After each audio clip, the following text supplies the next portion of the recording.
If your labs keep coming back normal, but your body feels anything but normal, if you've been told blood work cannot diagnose perimenopause, if symptoms are escalating while test results say nothing is wrong, here's the medical truth.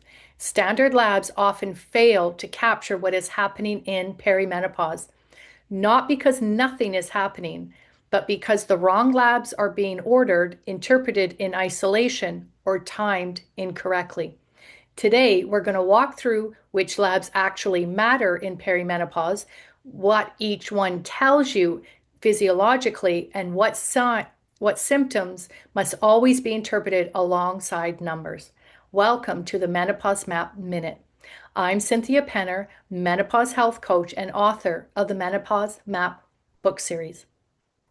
Today is a medical minute where we break down your hormones, your symptoms, and the science behind what you're feeling in a way that finally makes sense. So let's make this simple and empowering.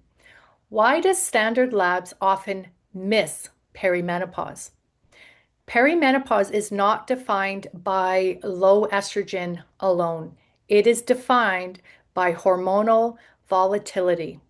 During this transition, estrogen fluctuates dramatically from day to day and even hour to hour. Progesterone production declines earlier and more consistently due to irregular ovulation. As a result, a single lab draw may capture a transient normal value that does not reflect the overall hormonal pattern. This is why clinicians are taught that labs cannot diagnose perimenopause. That statement is partially true, but incomplete. Labs cannot diagnose perimenopause in isolation, but they can provide critical physiological context when interpreted correctly. Symptoms plus labs provide insight.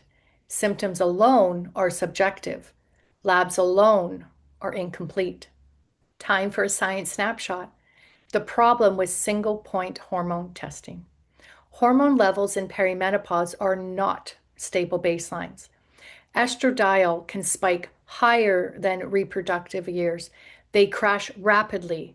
Progesterone may be absent entirely in anovulatory cycle.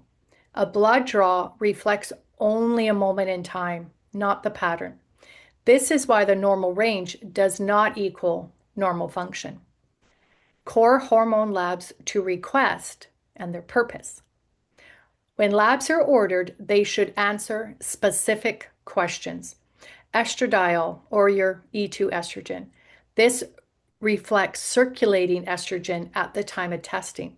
In perimenopause, estradiol may be normal or elevated rather than low. Elevated or erratic estradiol without adequate progesterone contributes to anxiety, heavy bleeding, breast tenderness, and sleep disruption.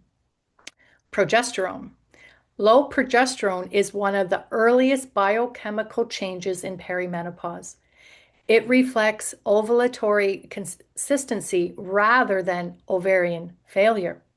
Low values help explain insomnia, anxiety, irritability, and cycle shortening.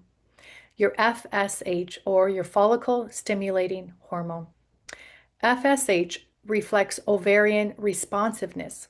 In perimenopause, FSH may fluctuate widely and should not be interpreted alone. A single elevated value does not define menopause, but repeated elevations support declining ovarian reserve. Your LH, your luteinizing hormone. LH can provide additional context regarding ovulatory signaling, particularly when progesterone is low. Time for a science snapshot. Why progesterone often matters more than estrogen early on. Progesterone is produced only after ovulation. As ovulation becomes inconsistent, progesterone drops first. This creates a state of relative estrogen dominance, even when estrogen levels are not low. Even many early perimenopause symptoms are progesterone deficiency symptoms, not estrogen deficiency symptoms. metabolic, and thyroid labs that must not be ignored. Hormonal transitions affect more than reproductive hormones. Your thyroid panel, your TSH, free T4, and free T3. Thyroid function and estrogen metabolism are closely linked. Estrogen fluctuations alter thyroid hormone binding and conversion. Symptoms of thyroid dysfunction overlapping significantly with perimenopause and should be evaluated concurrently. Your fasting insulin and hemoglobin A1C. Insulin resistance increases during midlife due to hormonal shifts, muscle loss, and stress. Weight gain, fatigue, and brain fog may reflect metabolic changes rather than caloric imbalance. Your cortisol, when clinically indicated. Chronic stress alters sex hormone signaling, glucose regulation, and sleep architecture. Cortisol dysregulation amplifies perimenopause symptoms and complicates hormone interpretation. And last but not least, your vitamin D and ferritin. Deficiencies can worsen fatigue, mood changes, and musculoskeletal symptoms and should be corrected before attributing symptoms solely to hormones. This is symptoms biology, not symptom silos. Your supportive stepping stones. When discussing labs with your medical provider, ask what question each lab is meant to answer. Request interpretation in context, not isolation. Do not dismiss symptoms based solely on reference ranges. Track symptoms alongside lab timing. Retest strategically when symptoms change.